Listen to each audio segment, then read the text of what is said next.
2022년 3월 17일 오늘 우리에게 주시는 하나님의 말씀은 누가복음 22장 1절에서 13절까지의 말씀입니다. 유월절이라 하는 무교절이 다가오매 대제사장들과 서기관들이 예수를 무슨 방도로 죽일까 궁리하니 이는 그들이 백성을 두려워함이더라. 열둘 중에 하나인 가룟인이라 부르는 유다에게 사탄이 들어가니 이에 유다가 대제사장들과 성전 경비대장들에게 가서 예수를 넘겨줄 방도를 의논하매 그들이 기뻐하여 돈을 주기로 언약하는지라. 유다가 허락하고 예수를 무리가 없을 때에 넘겨줄 기회를 찾더라. 유월절 양을 잡을 무교절 날이 이른지라. 예수께서 베드로와 요한을 보내시며 이르시되 가서 우리를 위하여 유월절을 준비하여 우리로 먹게 하라. 여짜오되 어디서 준비하기를 원하시나이까? 이르시되 보라, 너희가 성내로 들어가면 물 한 동이를 가지고 가는 사람을 만나리니 그가 들어가는 집으로 따라 들어가서 그 집 주인에게 이르되 선생님이 내게 하는 말씀이 내가 내 제자들과 함께 유월절을 먹을 객실이 어디 있느냐 하시더라 하라. 그리하면 그가 자리를 마련한 큰 다락방을 보이리니 거기서 준비하라 하시니 그들이 나가 그 하신 말씀대로 만나 유월절을 준비하니라. 시의 적절한 행동이라는 제목으로 하나님의 말씀을 선포하겠습니다. 같은 행동이라도 상황에 따라 평가가 확연히 달라질 수 있습니다. 크게 잘못된 행동이 아니더라도 어떤 상황에서는 전혀 어울리지 않는 행동이 되고 그 사람에 대한 부정적인 평가로 연결될 수 있습니다. 그렇기 때문에 내가 무슨 행동을 하느냐보다 어떤 상황에 무슨 행동을 해야 하는지 점검해야 올바른 사회적 관계를 이루어갈 수 있습니다. 하나님을 믿는다는 것 역시 단순히 믿는 행위가 중요한 것이 아니라 어떤 상황에 어떤 행동을 하는지에 따라 하나님을 믿는다는 그 말이 신뢰를 얻을 수도 혹은 반대의 역효과를 불러일으킬 수도 있다는 것이죠. 오늘 말씀을 통해 오늘 우리는 어떤 상황에 살아가고 있으며 그 상황에 적절한 믿음의 행동은 무엇인지 점검하는 시간이 되길 소망합니다. 오늘 읽은 누가복음의 저자 누가는 구체적으로 역사를 서술하는 방식을 갖고 복음서를 썼습니다. 그래서 하고자 하는 이야기의 주제가 바뀔 때 상황에 대한 묘사를 매우 분명하게 합니다. 오늘 본문의 배경은 유월절이라 하는 무교절입니다. 유월절은 이스라엘의 정체성이 바뀐 가장 중요한 절기입니다. 이집트의 종된 정체성에서 하나님 나라의 자유민으로 거듭난 날입니다. 그러나 이 유월절이 분명하게 밝혀주는 것은 이스라엘이 하나님 나라의 백성이 된 것은 사람의 공덕과 의로움에 대한 보상이 아니라 어린 양의 피를 바른 믿음과 그에 따른 초월적인 은혜라는 것입니다. 모든 장자가 죽는 재앙에서 살아남을 수 있었던 유일한 근거는 문설주의 어린 양 피를 바른 것 외에는 다른 기준이 없었습니다. 그 하루의 재앙을 벗어나게 하신 하나님의 은혜를 기억하는 것이 바로 유월절입니다. 은혜에 감격한 그 하루의 삶에 뒤이어 따라오는 일주일의 절기가 바로 무교절입니다. 무교절은 유월절을 지키고 급하게 이집트에서 나올 때 누룩을 넣지 않은 떡을 일주일간 먹으라고 하신 하나님의 계명을 기억하고 지키는 일주일의 절기입니다. 하나님은 첫 무교절을 명하시면서 이래 동안 누룩이 집에서 발견되지 않도록 하라고 하십니다. 이스라엘 사람들은 하루의 유월절을 기념하고 7일간 자신의 집에서 누룩이 없도록 온 집안을 점검해야 하는 책임이 주어지는 것입니다. 하나님 은혜의 시간은 하루이지만 그 은혜를 경험한 자들은 자신의 삶을 점검하는 책임을 일주일간 부여받은 것입니다.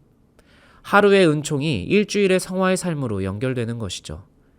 하나님의 은혜에 감격하는 것에서 우리의 삶이 완성되는 것이 아니라 구원받은 사람으로 일주일간 돌아보며 점검하는 것입니다. 그런데 그 유월절이라 하는 무교절에 대제사장과 서기관은 예수를 무슨 방도로 죽일까 궁리합니다. 대제사장의 본래 역할은 하나님과 죄인을 연결하는 예배를 드리는 거룩한 사람입니다. 서기관은 말씀을 기록하고 전하는 사람입니다. 그들은 끊임없이 나 스스로를 점검하며 나의 죄된 모습을 죽이고 거룩에 힘써야 하는 최전방에 있는 사람들이었습니다. 그러나 나의 죄된 모습을 죽이는 것이 아니라 하나님의 아들 예수를 죽이는데 최선을 다하고 있는 것이죠. 나를 돌아보며 나의 욕망과 욕심, 곧 누룩을 찾아 없애야 하는 무교절 기간에 누룩을 제거하라 하시는 예수를 없애는 고민을 한 것입니다. 어떻게 죽일지 고민하던 대제사장과 서기관들에게 아주 적합한 인물이 등장합니다. 예수님과 제자 무리의 회개를 담당했던 유다입니다. 왜 누가는 사탄이 유다에게 들어갔다고 했을까요? 유다가 예수를 죽이려는 무리와 결탁하게 된 근본적인 원인은 5절과 6절에 분명하게 드러납니다. 그들이 돈을 주기로 하자 유다가 허락합니다. 유다를 행동하게 하는 것은 돈이었습니다. 돈의 전문가라 할 수 있는 세리 마태보다도 돈에 대한 집착과 재능이 있었을 것입니다. 그렇기에 그는 마태를 대신하여 제자 공동체의 회계 역할을 감당했습니다. 돈에 밝았던 장점이 오히려 유다를 넘어지게 하는 도구가 될 것을 사탄은 알고 있었습니다. 사탄은 우리의 능력이 시험이 되게 하는 존재입니다. 결국 예수님께 마음을 빼앗겼던 유다는 사탄에게 마음을 빼앗기고 예수를 팔기로 결정합니다. 그러나 다른 한편에서 예수님은 베드로와 요한을 보내시며 유월절을 준비하고 계십니다. 어디서 어떻게 준비해야 하냐 묻는 그들에게 예수님은 성내로 들어가 물 한 동이를 가지고 가는 사람을 만나 그가 들어가는 집에 따라 들어가라고 하십니다. 이는 단순히 신적인 능력을 보여주는 문구를 넘어서서 당시 문화 배경 안에서 이해해야 합니다. 당시 유대 사회에는 사두개파, 바리새파와 함께 에세네파라고 존재했습니다. 에세네파는 가장 소수의 유파로 금욕 생활을 하던 사람들이었습니다. 이들은 성전 중심의 유대 종교에서 벗어나 앞으로 도래할 종말에 대한 기대와 신앙을 가진 사람들이었습니다.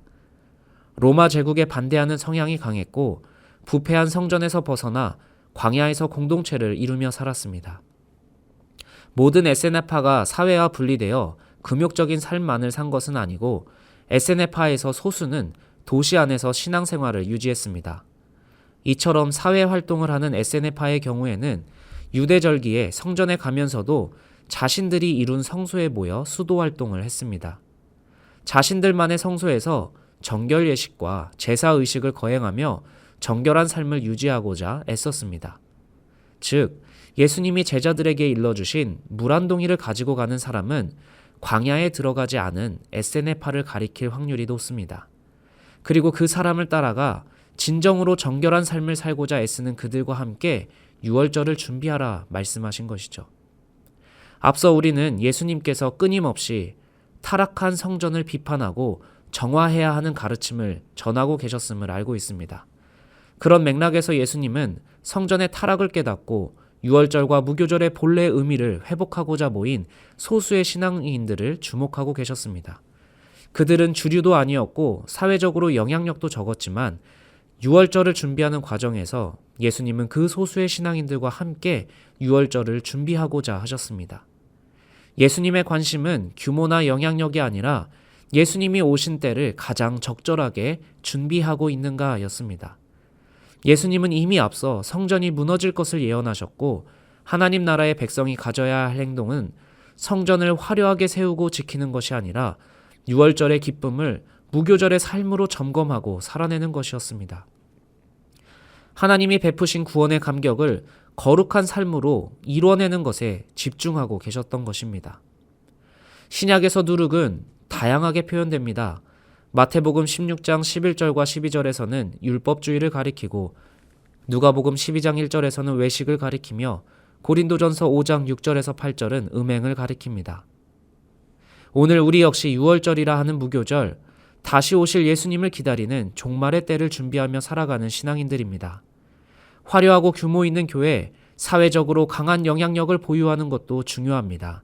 그러나 모든 것에 앞서 가장 먼저 점검해야 할 것은 종말을 준비하는 올바른 태도입니다. 예수님은 오늘 구원받은 우리에게도 동일하게 요구하십니다. 너희의 집에 누룩이 없도록 하라.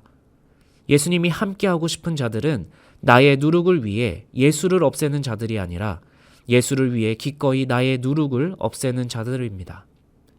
하나님이 나를 구원하신 기쁨으로 모든 누룩을 제거하여 예수님이 함께하길 원하시는 진정한 예배자들이 되길 다짐하며 결단하는 기도의 시간이 되시길 주님의 이름으로 축복합니다.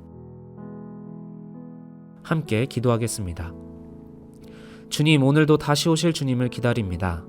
나를 만나고 회복하신 주님을 기억하며 나의 삶의 터전에 누룩이 없길 소망합니다. 겉으로만 완벽한 신앙인 예수님보다는 나의 욕망이 채워지길 원하는 자리에 있지 않게 하옵소서.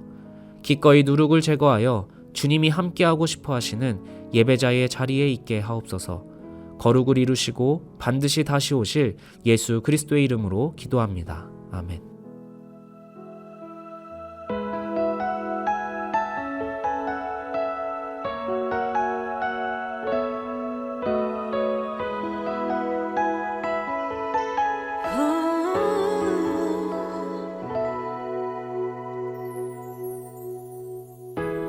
따스한 성령님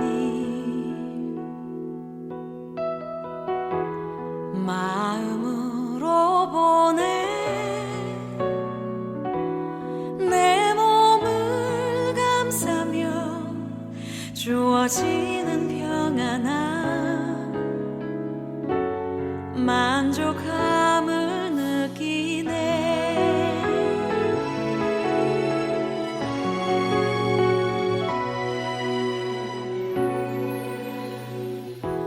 사랑과 진리에 한 줄기 빛 보내 내 몸을 감싸며 주어지는 평안함 그 사랑